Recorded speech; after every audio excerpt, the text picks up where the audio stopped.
Hey, what's going on, guys? Welcome back to The Cut. This is the podcast where we chop it up with the world's finest. My name's Sirski, I'm your host, and today I'm here with our guest. Hey guys, it's Diamond Touch Toronto, back with a banger. And today I'm just going to be interviewing him, getting to know him a little deeper, so check this out, guys. Let's get into it. Alright, man, so could you tell us who you are? Yeah, so I'm Diamond Touch Toronto, or you could say the owner of Diamond Touch Toronto. We're a custom jewelry brand based in the city of Toronto. And yeah, we specialize in getting custom jewelry done for anyone who needs it. How'd you get started in this business? Well, I'm a younger guy, so I had to pursue some sort of education after high school. I tried to go to York. Well, I got to York, uni, but I was quick to drop out, it just wasn't for me. So after that, you know, obviously I got a brown parent, so they wanted me to do some sort of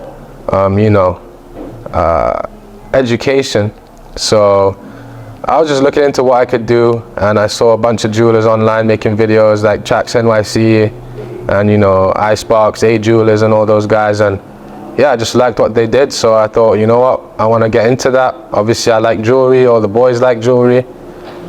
So yeah, I told my parents, and they were like, if you're gonna do it the right way. So yeah, I went into college. I found out they do a jewelry college course. Okay. So yeah, I did like a 2-year course, and yeah, now we're here. So would you say it's been a long-ish process yet, or no, it's like you still feel like very like fresh and like new? Well, as much as I am a fresh business in terms of you know, if you're comparing to other businesses, I would say we're pretty established. We've been doing good. Obviously the content helps a lot to establish our brand presence. So I can't really complain. I would say in terms of knowledge and education, I think there's always more, you know, to learn and more to know. But yeah, I would say we're doing good. If you were to say like you're aiming to improve on like one thing right now with your business, like what aspect are you say? I would say currently our location. We're currently located in a market. We have a booth which is only open on the weekends. Okay. Which is kind of a headache. So I've been looking into getting a new spot in the city. Does it matter where, or like are you? I have a specific area in mind. Otherwise, I would just go for any. But the area I have in mind is it's a hot spot, so it goes quick. So I need to. The next time I got opportunity, I just gotta jump on it. Would you ever like, let's say like this is the future, like you're going down the line really far, right? Would you ever consider like moving to, I don't know, for example, like somewhere in the States? Yeah, so most jewelers do that. Like the jewelers that have established themselves here, they end up in Miami or whatnot. I would say I'm leaning more towards like Dubai or the Emirates. Okay. Yeah, just because, you know, it's a different level over there of wealth and whatnot. And I just like the style of living over there. So I think maybe, you know, over there, but who knows? I've also thought about going to England, setting up shop, I mean. So I guess we'll see where the road takes us. Man, where are you from originally? Because obviously, like, you don't have a Canadian accent, right? So yeah. So that's the question I get every time I meet someone. Yeah. But basically, so ethnically, I'm from Pakistan. Like both my parents were born in Pakistan. Yeah. But my dad actually moved to England when he was young. This is the long answer, by the way. Okay. So he moved to England when he was 2. I was born in Scotland, so I have a British passport. But I grew up in Belgium. So my accent is kind of like an international British accent, in the sense where if I go to England, they're gonna definitely ask me where I'm from. They're not gonna consider me a local. So yeah, that's kind of like the long story. But yeah, I grew up in Belgium. I moved here in 2017, and now we're here. Like, would you say like your family's more influenced by like the Belgium like side or the, you know, Pakistan side? Well, obviously we're still very Pakistani. I have a lot of family here as well. I would say, like Belgium, we had no family and whatnot. I think the only thing that's left of Belgium is obviously I got friends there because I grew up there, and I still speak French as well fluently because that's what I learned over there. But yeah, most of my family is just still from Pakistan, and you know, like main influence is Pakistan. Yeah. How long were you in Belgium for? I was there for about 15 years, I believe, on the top of my head. It's a long time, man. Yeah, long time. That's where I spent most of my childhood, really. So when you were like speaking French, right? Yeah. Would you say like you had the accent too? Not of a French person. Yeah. Accent. No. When I speak French, well, at the time, obviously, my French was way sharper. But yeah, I had the proper French accent. I mean, I still do, but obviously it gets a bit rusty. Not the accent, but my vocabulary and whatnot, because I don't practice it as much. But I'm still quite fluent, and yeah, I would say I still had a good accent. So like you'd be able to say like an entire vocabulary in French, like Yeah, of course. Like, yeah. What Like do you want me to say? Tell me something to say. say you're like a business line. Salut les gars, c'est Diamond Touch Toronto. Aujourd'hui, on est avec Jacob et une coupe les cheveux. What do you think of that?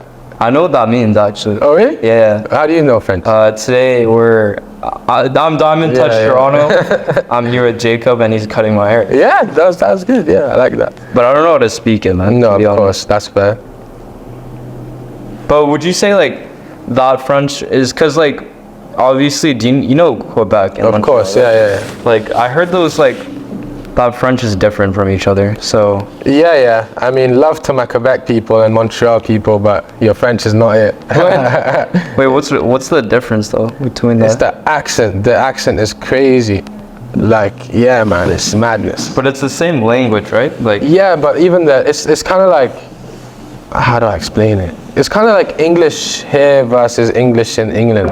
okay, Like it's a okay. whole different accent, and the vocabulary is different as well. Like you use different slang and different expressions and whatnot. The first time I heard French in Quebec, from Quebec, I thought they were speaking a whole different language. Really? Until my brother told me, no, they're speaking French. I was shocked. So since you like chose being a jeweler, right? Like what is your like favorite part about it? Like what do you enjoy most about doing this? I would say I like the creativity of each new piece. Like the fact that every new piece has a story behind it. Like I've had some very interesting stories behind the pieces, different pieces. So I'd definitely say creating unique different pieces. I mean, it's good to get a generic piece done, like a name pendant, but the more creative, the better. So behind like the creative side of things, like I don't know too much about jewelry, but are you like the guy behind everything? Like you're like walking the guy through like, all right, I think you should do this. Yeah, so we basically just bounce off each other. So I'll have a consultation with the client and we basically just go from there. I mean, they'll tell me their initial idea. Obviously, I need something to go off of. And we'll bounce off of each other. I'll send them different pictures of different pieces. We'll take different elements of different pieces and put them together type thing. But yeah, I would say I'm the main guy when it comes to the design aspects of things. Do you have people that ever like help you come up with designs or no? Well, obviously I have a team in place that who actually get the designs done. But in terms of the designs themselves, I would say I'm mostly the creative side of things. Okay, so since you said you have a team, I just want to know like how important do you find like having a team is? Like, do you think it's mandatory? Or? I mean, the hardest part about getting into the jewelry business is finding the right team. It's very hard to get into the industry. You're gonna get rejected. People won't take you serious. I mean, think about it this way: most people who are in jewelry business already in the manufacturing side they're quite wealthy, right? So they don't care that much. So the hardest part is finding that team. But once you have that team, it can only go up from there, right? So do you think like rejection helps people improve a lot, or would you say like it's hard for people to improve from that rejection? I mean, it depends on who you are. Like for me, obviously on the ego side, yeah, it was like it's not easy to get rejected because you're kind of like, you know what, F that, you know, like you kind of want to have your revenge in the sense of you're gonna get wealthy and successful. So for me, it kind of fueled me. But obviously, some people I can see how it can be demotivating to get rejected and whatnot. So how do you turn that rejection into like positive energy? Like what would you tell people? I would say just use it, like I said, to fuel your revenge and your success. Use the rejection as a way to sort of better yourself and understand why you got rejected in the first place even. That's the main reason, the main way to do it. just be successful, and then what else can they say, right? So for a jeweler, like what's the journey to the top like? Like what are people doing these days to like get to the top as a jeweler? Well, obviously, most jewelers, it's a generational business. So they'll inherit the business from their grandparents or their parents. And, you know, they're already in a good position, so they're not too far from the top. Okay. Whereas in my case, it's a bit of a longer process. I had to start from scratch. But I would say it's just about having money, to be honest. The more money you have in this business, the better it is for you. So it's just about balancing, you know, expenses and profit and whatnot, making sure you have a good accountant, and they'll help a lot to push yourself forward. So like, let's say if you have no money, like as a jeweler, right? Like where do you start? Well, I started off, I wouldn't say with no money. Obviously, I had my hustles and whatnot, but it's just about, for example, if you're gonna go the stock route, so if you want to start selling stock jewelry and having to buy chains and buy stuff, then yeah, sure, it's gonna cost a lot. But there's different ways to do it. I mean, if you're gonna get into the custom route, you could always get a deposit or get your client to pay in full and use that money, right, to sort of start the process and whatnot. Which way would you suggest? Well, it's obviously up to you. I mean, my source that I've been using is, you know, getting the custom route. That's why we only specialize in custom. It just makes it easier on us, easier on the client. Not only does it benefit us because we don't have to, you know, have hundreds of thousands or thousands of dollars of stock just sitting. It benefits our client as well, right? Because they don't just have to walk out with a generic piece. They can get a piece that has some meaning and value to it, rather than just some stock piece that's been mass produced. So for the people who don't know anything about jewelry, what's like an average piece that you make cost? Honestly, it varies. Like we try and work with different price ranges and different budgets. So we've worked with budgets like as low as even like $1,000. But the sky's the limit. I would say like a good starting point if you want to get your first piece. The very minimum I would recommend is $3,500. But if you want to get a nicer piece, the thing with jewelry is there's so many different specifications and ways to go. So it just depends on what your heart desires, and we can sort of just work from there, really. So if you were to like go for a nice piece, right? How much money would you come with? Well, listen, on my case, I'm spending all my money in my business at the moment. But when it's time, I want to drop a good, you know, 20 or 10K, something around those lines. That'll get you a nice piece. So obviously, like everyone knows, like all these like celebrities and influencers, they tend to come with like pretty hefty pieces. I don't know if you know too much, but how much would like one of those pieces cost? Yeah, I mean, those range. I mean, you can't be fooled by social media either, right? Sometimes you see these chains, but they're fake or they're not even real. But I would say, let's say you're talking like Gucci Mane or something like that, Lil Baby, Lil Durk, then yeah, those pieces, they easily have millions of dollars worth of jewelry, right? So that's it, because for them it's investing in their brand image, so that's kind of why they have such expensive jewelry. So like, how do you call out a like fake jewelry? Like, what are the things you have to look for? Well, it depends. Like, I wouldn't really actively look to see if it's fake or not, but obviously the piece has to be within your means, right? So if there's someone there, and let's say your boy, and you know he's not the wealthiest guy, or he doesn't have the best income, but now he's telling you he has a $100,000 chain, that itself, you can put two and two together. So as a jeweler, if you're seeing a huge pendant fully iced out, and you know the person isn't necessarily the wealthiest person, you can just put two and two together, right? Other than that, I mean, you can just see there's some generic pieces that are moissanite and silver. It just looks tacky type thing. So you'd say like the main way to see it is just like the tackiness of how it looks?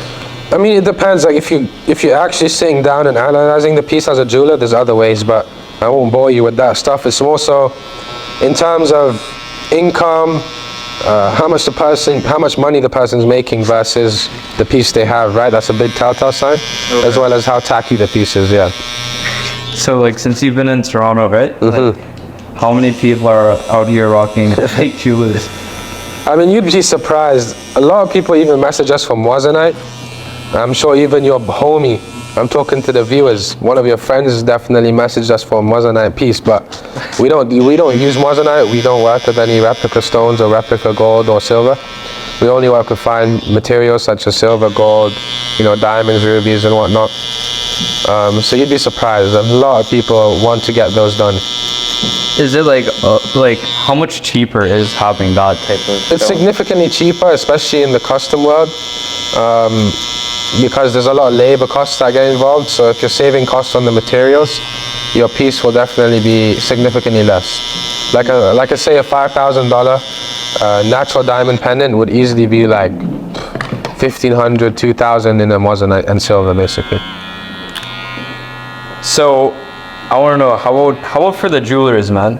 How many jewelers are out here making fake pieces for their clients? I mean, the industry is so it's sickening. The amount of finesse that is in this industry is crazy. I mean, you have to really be careful who you're shopping with.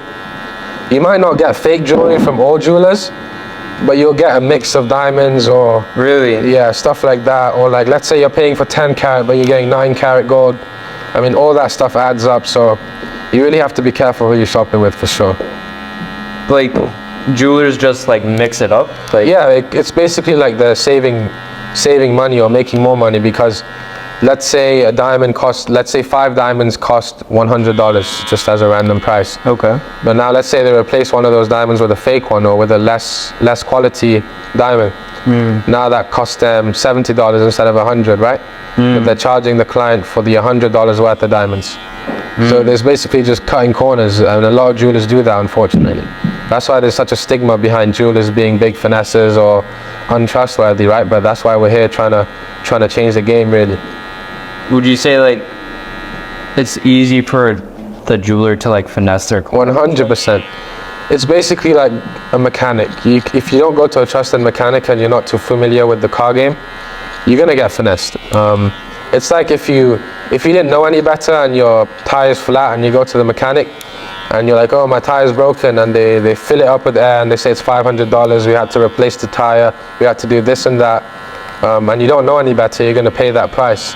Same thing in the jewelry industry. If you're not educated, you're gonna pay a price that's not worth paying. And you'd say that's really bad of the jewelry industry, right? Yeah, it's definitely one of the worst parts about the jewelry industry. Is for the consumer, it's hard to find a good jeweler. That's why I recommend once you find one, just stick to them, because you're gonna get treated right, especially with loyalty. I mean, you get rewarded, right? Okay, so out of all the people you've worked with, doesn't even have to be anyone big, but right. Who have you worked with that you the piece you made for them, you were the happiest about, you loved it? I'd have to say my most recent piece with Cairo Keys, obviously. Who's a UK rapper, so obviously he flew out all the way here, picked up his piece. That was a big achievement. I was proud of that. And then obviously Hood Baby Pepper as well, local Toronto rapper who's been doing good for himself. He has a good name. I used to listen to his songs as well back in high school, so it was a full circle moment, as they say. For those who don't know who Cairo Keys is, who is he? Is he really big? Yeah, he's quite established in the UK scene. He's quite a big rapper over there, so you should definitely check him out. How'd that even get lined up, you and him? I feel because I think he has a relationship with Hood Baby, so he might have heard from him, or I think he commented on one of our posts and we just sort of reached out to him and said, let's get something cooking, basically. And he liked our brand, he liked our hustle, so he was down. How'd the Hood Baby one get lined up? That's a good question. I feel like I'm probably reached out to him. Obviously, I've reached out to so many people, I can't even remember who. But I've reached out to so many people, and a lot of big rappers in the city would get back to me, but they all want free promotion pieces, right? They just want freebies, but I'm not into that. So like you'd be surprised with the names. I was given the opportunity, if you want to call it, to give them a free piece, but I just turned it down. Really? But with Hood Baby, he was sort of serious. He wanted to build with us, not just profit off of us. So we were definitely eager to get that done, and we just made it happen. And we're actually working on some more projects for him and his people as well. Yeah. Yeah, man. Like, you'd be surprised. I actually stopped by this other business, and they had like some other people's like famous Toronto rappers like stuff, right? And Right. they're like the posing thing you always hear on social media, man. It's real. 100%. Yeah, they'll definitely. They're all just stunting for the camera, right? Like, yeah, It's unfortunate. 100%. It's the generation we live in. Would you say like it's really hard to tell if someone's like posing in front of the camera, or would you say you have a really good like sense for it? I've been around all sorts of people. I'm not one to judge, obviously, but you can see who's around, who's not, and who's doing what, who's not. But like I said, I don't really care. Like, I don't read into it. People do what they want to do.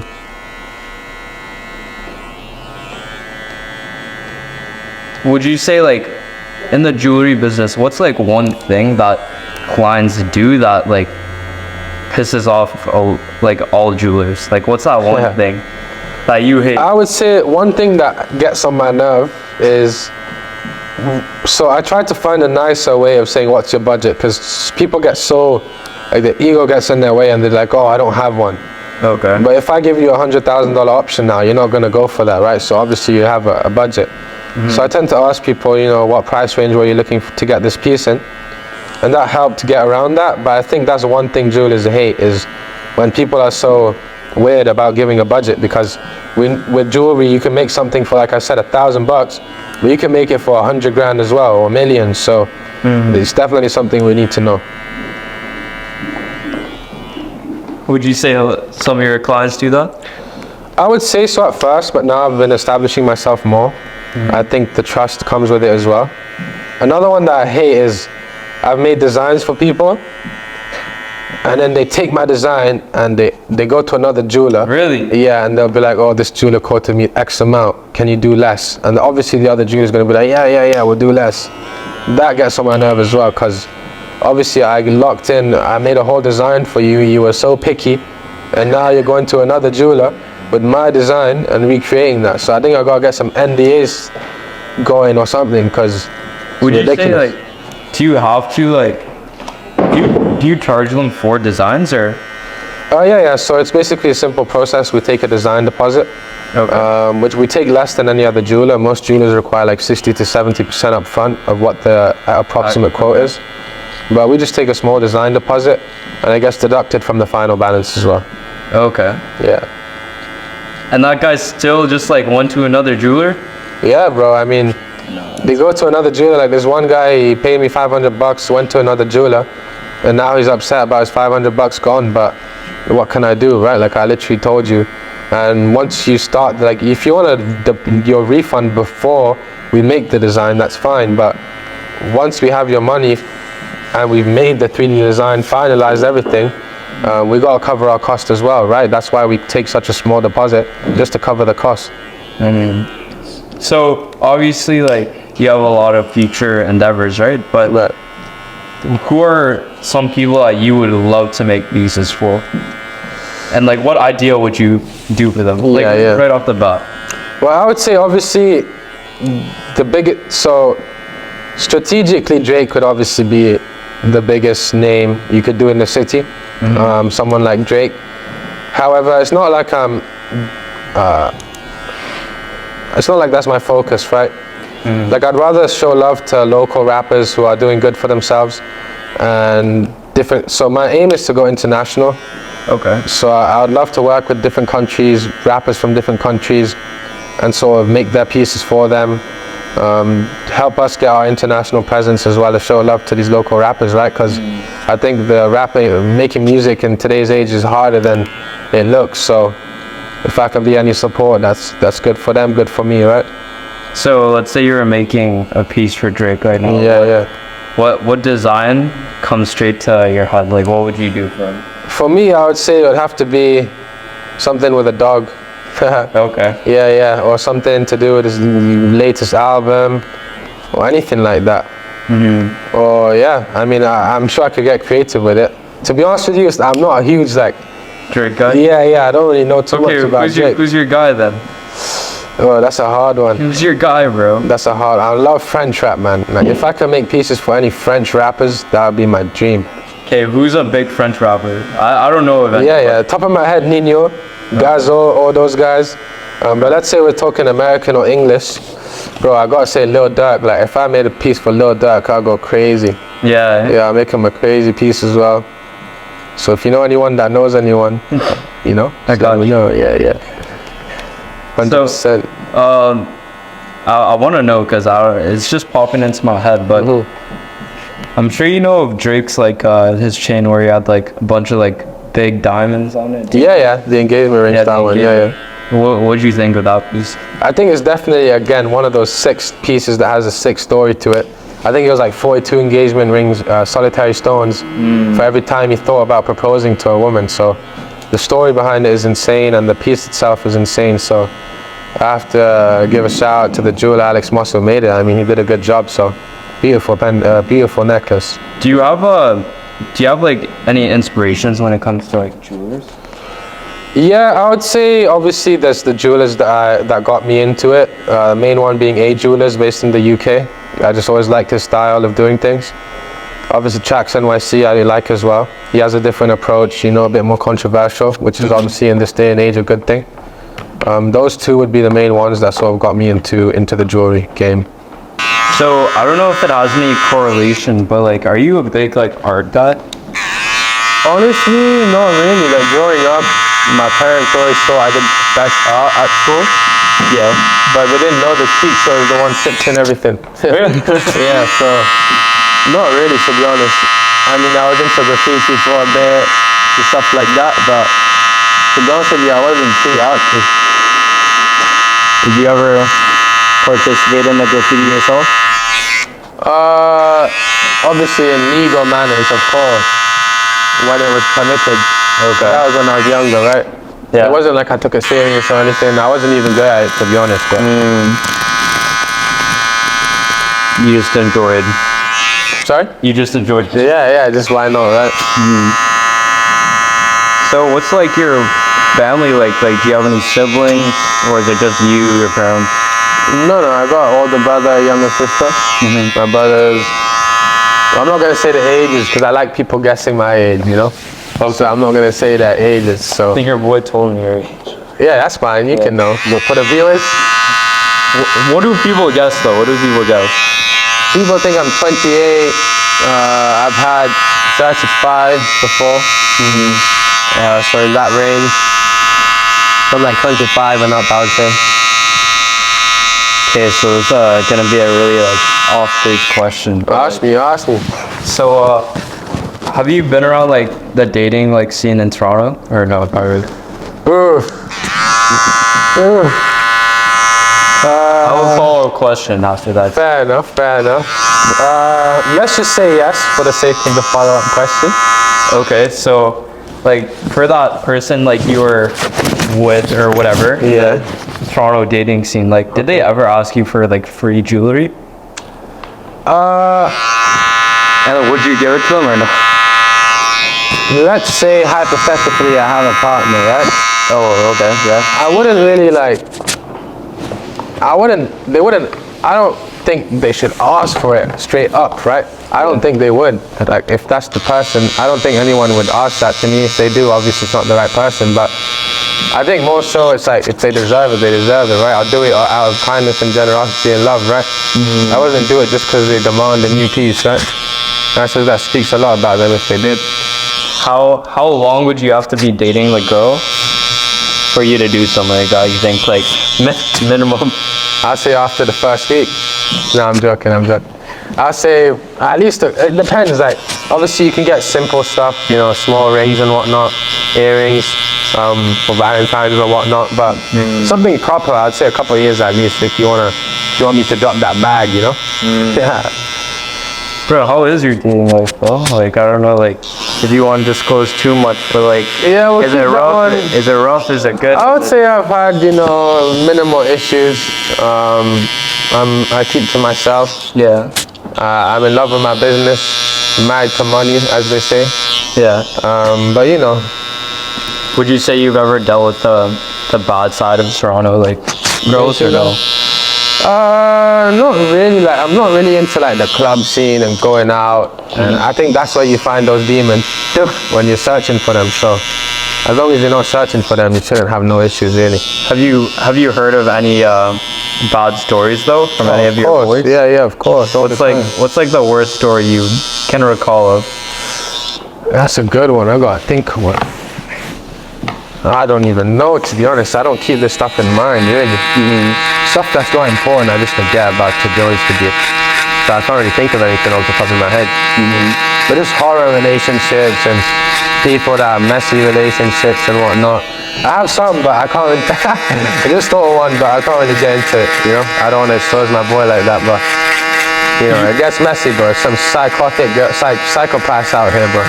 Oh yeah, that's great. Yeah. You never dealt with anything like that before? Not even in Toronto. Nah, I'm very good. Like I said, I keep to myself. I don't really mess about. So, would you ever want your future girl or wife to like work with you or no? Like yeah, for sure. I would say it's controversial. A lot of people say you don't mix, business with pleasure, as they say. Yeah. But I would say why not? I mean, as long as you have a good relationship and a good understanding, I think it's totally fine to work with your partner as long as you have that open communication, right? Why not bring them aboard? What about like family? Family is probably the best. I personally think the best way to do business is to keep it in the family. Really? You can't really trust too many people, especially around a business like jewelry. So I'll definitely say keep it in the family as much as you can. What do you think about the stigma where people say don't mix family and business? It just depends on, it can get tricky, right? But if you have like a good communication, again, like I said, open line of communication, if everyone's on board and willing to work with each other and not just trying to take charge, then I think it should be fine. So would you give your kid your business? Like, would you like inherit it to them? Yeah, I would say they would have to work for it. Obviously, if my kid is not really business minded, then maybe I'll have to train them and make sure they're ready for it. But I don't want them to grow up privileged, so they'll definitely have to work for it and earn the right to be the DTT throne. What are some key values your parents told you when you were younger that always stick to you to this day? I would say the most important thing is to stay humble, grounded, respectful, and understand that people are different. At first I would struggle with people's different personalities. I'd let my ego get in the way, but I remember that you need to keep humble and just realize that people are going through different things at different times. So some people that might come across a bit weird to you, they're just going through something. So I would say always keep respectful and just, stay in your own lane. There's no reason to sort of hate on anyone else. Would you say you had a role model growing up? I mean, obviously, I feel like everyone learns a lot from their parents. So mostly my parents are just taking the information, and I would say at first when you're younger, you don't really take it in, but the older you get, the more you're like, okay, they're right, and you sort of go back to what they taught you type thing. How often do you see your parents, and how do you decide to balance family and the business or friends and business? What's your take on that? To be honest with you, at the moment it's all business. I would say 100% business. And then when there's times I don't have anything to do, then in those times we'll do something together. Even socially, I kind of just went ghost on everyone. That's the best way to focus, right? So I went ghost, and I have a small circle of people who are like-minded. I think that's the best way to do it, right? You have a few lads who are just like-minded, and you just take on the world together, right? And how did you find those people who are like-minded for people who are trying to build a team like yourself? A few of them, in terms of team, like it's different, right? Like I'm more speaking in terms of like friendship and close circles. Like some of them, like I went to school with, not grew up with, but I went to school with them, or we just met through different hustles and whatnot. And I think, yeah, you just have to get lucky, right? Like they say, you know, like-minded people, they attract, right? So as long as you have that, you should be good. Would you say it's really hard to find that though? Or? Not too hard. I mean, it depends on yourself, right? You might think you're one way, but you're actually not, and that's why you might attract other people. Okay. So it just depends on yourself as well, right? Sometimes you gotta look in the mirror. At times, have you ever like felt yourself being the problem? And you Yeah, definitely. Like I said, when I came out of high school and even in high school times, I think everyone goes through their phases and whatnot. So I definitely had my phases, but you know, the older you get, like I said, the more you realize and self-reflect. So just about bouncing back.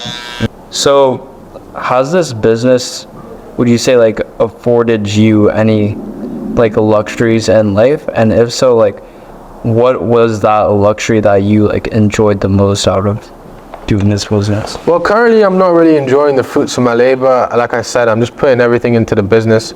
Yeah. I'm doing as much as I can to just grow and scale the business as quick as I can. So right now I'm not really living in luxury. I'm just trying to be as cost effective as I can.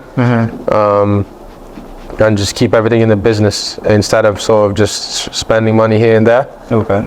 So for now I'm keeping it humble, you know, until I think financial awareness is something that more people need. So your business could really plummet if you're not smart with your money type thing. For the viewers at home, do you have any advice to people who are trying to do something big in their life or achieve something? I would say the best advice I could give you is discipline and stop distracting yourself. You might think it's sick to chill with the boys on the block or wherever it is, but I would say just go, do what you have to do, and eventually when it's time you can start going out and about again. But stay disciplined, work on yourself, and stop focusing on other people and what they think and what they do. Just do what you think is best for you and go from there. Perfect, man. Thank you so much. Of course, thank you for the cut, bro. Alright, man. You can check out the cut. All done, let me see, bro. Let me know what you think, bro. Yeah, it's fire, my bro. Yeah? I appreciate it.